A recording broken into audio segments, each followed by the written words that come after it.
నేను ఇప్పుడైతే మీకు రాగి దోశ పోసి చూపిస్తాను. దీంతో అంతా వెజిటేబుల్స్ అన్ని వేస్తున్నాను చూడండి. ఇది బీట్రూట్, క్యాప్సికం, ఎర్రగడ్డలు, పుదీనా, కొత్తిమీర, కరివేపాకు, అల్లము అన్నీ ఇదైతే మిక్సీకి కొట్టుకున్నాను. కొంచెం ఇవన్నీ వేసుకొని పోసుకొని డైటింగ్ చేసే వాళ్ళకి బాగుంటుంది. దోశలు అయితే చూడండి పోస్తాను.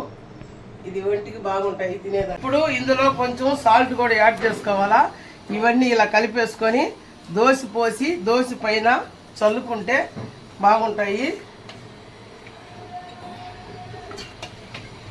దోశలు అయితే ఇలాగ పోయాలి.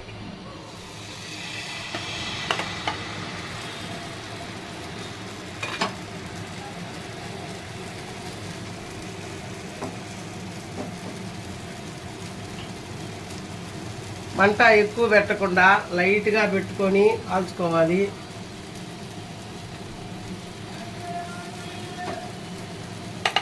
దీనికి మూత వేసేస్తున్నాను. ఇప్పుడైతే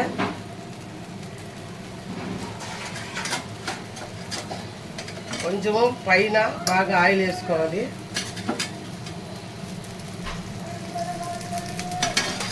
మూత వేసి 2 నిమిషాలు 3 నిమిషాలు బాగా నిదానంగా కాల్చుకొని తిరగేసుకోవాలి.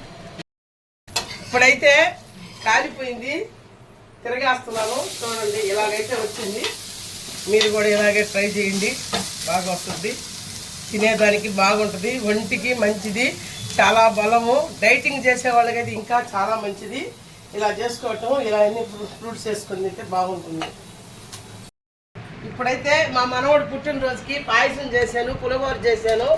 అందరికీ గుళ్ళో పెడదామని గుడికి తీసుకెళ్తున్నాం. చూడండి బాగా కాలిపోయింది. ఇదిగో యువతల పక్క చూడండి, ఇట్లా చూడండి, 2 పక్కల బాగా తిని చూసి ఎలా ఉందో చెప్తాను. మీరైతే తప్పకుండా ట్రై చేయండి, ఇది చాలా మంచిది. డైటింగ్ చేసేవాళ్ళు ఖచ్చితంగా చేసుకోండి. బీట్రూట్ అనేది రక్తం పట్టుద్ది, ఎర్రగడ్డలు అనేది సలవ ఒంటికి. ఇందులో నేను కొంచెం పెరుగు కూడా వేసుకున్నాను, 1 రవ్వ సోడా ఉప్పు కూడా వేసాను. అవి 2 కూడా వేసి కలిపాను. నేను చూపించినట్టయితే వీడియోలో అలాగే చేసుకోండి. ఇలాగైతే వస్తుంది, బాగుంటుంది. నేరేడు పళ్ళు తెచ్చుకున్నాను, బాగా పండిపోయిన పళ్ళు ఇలా ఉండాలి. ఇవి తింటే చాలా మంచిది. కిడ్నీలో రాళ్ళు ఏం ఉండవు, అన్నీ పోతాయి. నా మాట విని ఖచ్చితంగా నేరేడు పళ్ళు అయితే తినండి. సంవత్సరానికి ఒక్కసారి నీ పండేది, మళ్ళీ సంవత్సరం దాకా రావు. ఈ మాత్రం మిస్ చేయకుండా ఖచ్చితంగా తినండి. లైక్ చేసి సబ్స్క్రైబ్ చేసుకోండి, కామెంట్స్ పెట్టండి. బాయ్.